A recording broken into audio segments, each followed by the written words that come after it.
আবহাওয়ার খবরে নজর রাখবো। দক্ষিণবঙ্গে গরমে অস্বস্তি তো কোনোভাবে কমছেই না, দিন দিন যত সময় যাচ্ছে এই অস্বস্তি কিন্তু বাড়ছে। আগামী 3 দিন পশ্চিমের 4 জেলায় তাপপ্রবাহের সতর্কতা রয়েছে। বুধবার পর্যন্ত তাপপ্রবাহের পরিস্থিতি থাকবে। বৃহস্পতিবার রাজ্য জুড়ে বৃষ্টির পূর্বাভাস রয়েছে। আমাদের সঙ্গে রয়েছেন আমাদের প্রতিনিধি রৌনকের কাছে যাব। রৌনক, আলিপুর আবহাওয়া দপ্তরের তরফে ঠিক কি জানানো হচ্ছে? বর্ষা কবে ঢুকবে আর এই অস্বস্তিকর পরিস্থিতি কবে শান্ত হবে?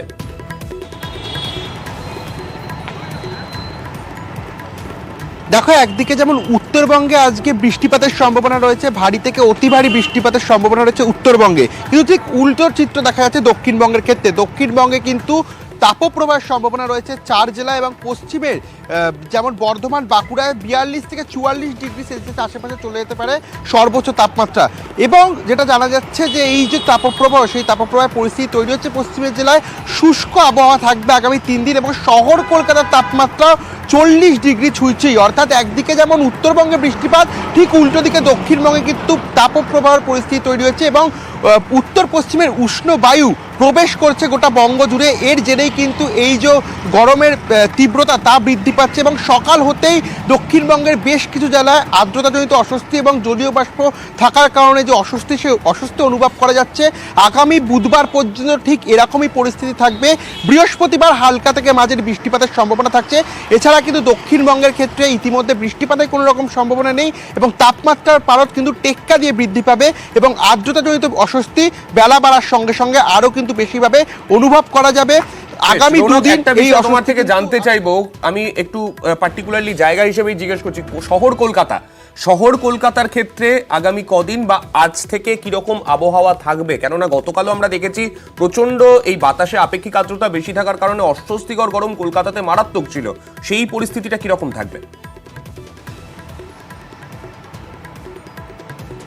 দেখে, একেবারেই কলকাতায় কিন্তু গলদঘর্ম পরিস্থিতি এবং উল্লেখযোগ্যভাবে তাপমাত্রার পরিবর্তন হয়েছে। কারণ গতকাল সর্বোচ্চ তাপমাত্রা ছিল 35 ডিগ্রি সেলসিয়াস, 1 লাফে 4 ডিগ্রি সেলসিয়াস তাপমাত্রা বেড়ে গেছে এবং আজকের সর্বোচ্চ তাপমাত্রা 39.5 ডিগ্রি সেলসিয়াস আশেপাশে, প্রায় 40 ডিগ্রি ছুঁইছুঁই। এবং এই আগামী 24 ঘন্টায় এই তাপমাত্রা কিন্তু আরও বৃদ্ধি পেতে পারে। অর্থাৎ শহর কলকাতা আগামী 24 ঘন্টা কোনো রকম বৃষ্টিপাতের সম্ভাবনা নেই।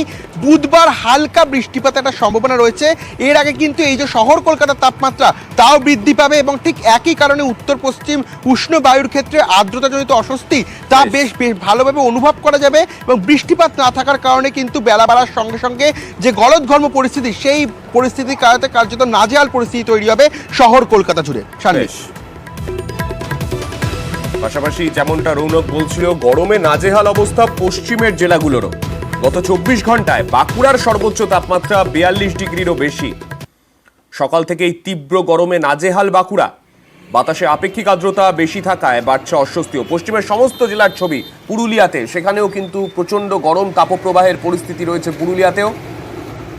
ঝাড়গ্রামের ছবিও দেখাচ্ছি, ঝাড়গ্রামেও একই পাশাপাশি এই জেলাগুলো রয়েছে, সেখানে প্রত্যেকটি জেলাতে তাপপ্রবাহের পরিস্থিতি। আমাদের সঙ্গে রয়েছেন আমাদের দুই প্রতিনিধি। পুরুলিয়া থেকে রয়েছেন আমাদের প্রতিনিধি ইন্দ্রজিৎ এবং ঝাড়গ্রাম থেকে রয়েছেন আমাদের প্রতিনিধি রাজু। আমি প্রথমে ইন্দ্রজিতের কাছে একটু যাব। ইন্দ্রজিৎ, পশ্চিমের সবথেকে পশ্চিমের জেলা বলা যেতে পারে পুরুলিয়াকে, সেই জায়গায় তাপপ্রবাহ আমরা দেখেছিলাম এপ্রিল মাসেও হয়েছিল, এখনো তাপপ্রবাহের পরিস্থিতি। গাঙ্গেয় পশ্চিমবঙ্গে যেমন আমরা দেখছি যে একটু আর্দ্রতা বেশি, ওইখানে পুরুলিয়ার গরমটা ঠিক কিরকম? পুরো শুষ্ক গরম নাকি ওখানেও আর্দ্রতা রয়েছে?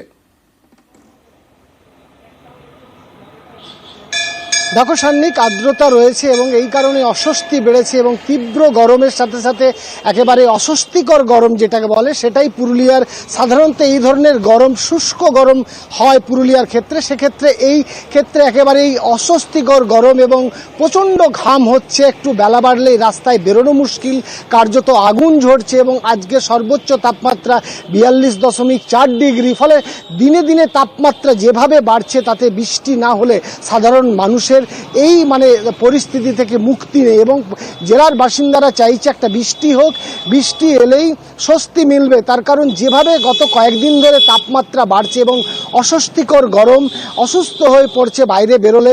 বেলা বাড়লেই রাস্তাঘাট কার্যত ফাঁকা হয়ে আসছে, খুব প্রয়োজন ছাড়া বেরোচ্ছে না। এবং যেটা তোমাকে বললাম, তাপমাত্রা 42 ডিগ্রি পেরিয়ে গেছে। যেভাবে তাপমাত্রা বৃদ্ধি পাচ্ছে তাতে আগামী দিনে বৃষ্টি না হলে সত্যি সমস্যায় পড়তে হবে। ততক্ষণ পর্যন্ত স্বস্তি কিন্তু মিলবে না। আমি একটু ঝাড়গ্রামের ছবিটাও জানার চেষ্টা করব। রাজু রয়েছেন আমাদের সঙ্গে। রাজু,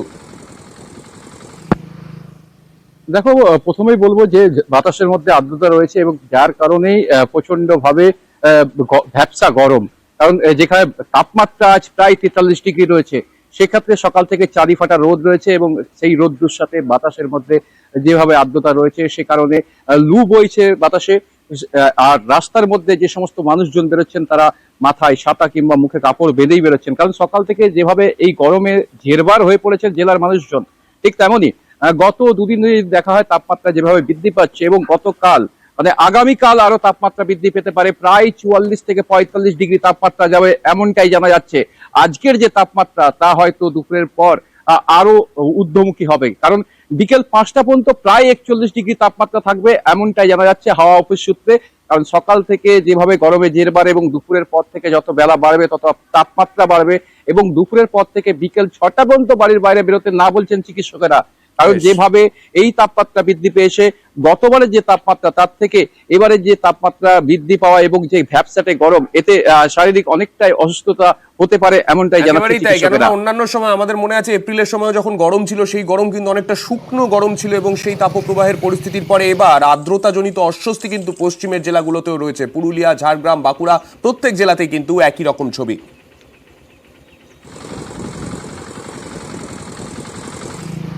বড় ব্রেক থ্রু, রানীগঞ্জের ডাকাতিতে ভিন রাজ্যে গিয়ে মিলল ব্রেক থ্রু। ঝাড়খণ্ডে ডাকাত দলের হদিশ ডুমরিতে মিলল। আসানসোলে ছিনতাই হওয়া গাড়ি মিলল সেখানে, গাড়িতেই জখম দুষ্কৃতীকে ফেলে চম্পট বাকিদের। বাংলা ঝাড়খণ্ড পুলিশের জালে জখম দুষ্কৃতী।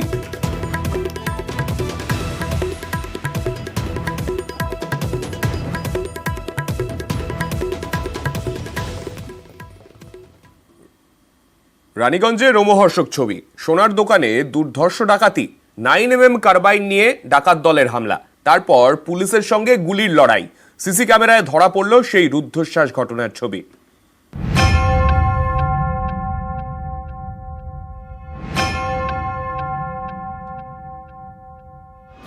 রানীগঞ্জের ব্যস্ত এলাকার সোনার দোকানে ডাকাতি, আগ্নেয়াস্ত্র নিয়ে ডাকাত দলের বেপরোয়া তাণ্ডব।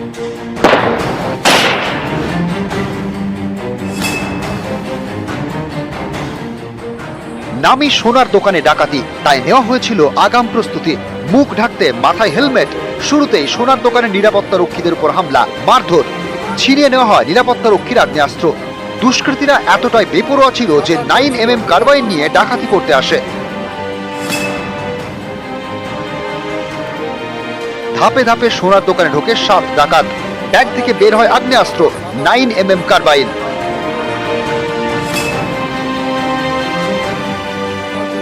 সোনার দোকানের মধ্যেই ম্যাগাজিন কক করে দুষ্কৃতীরা, তারপর আগ্নেয়াস্ত্র দেখিয়ে চলে সোনার দোকানে লুট। সোনার দোকান লুট করেই শেষ হয়নি তাণ্ডব। তারা এতটাই বেপরোয়া ছিল যে ডাকাতির পর পুলিশের সঙ্গে শুরু করে গুলির লড়াই।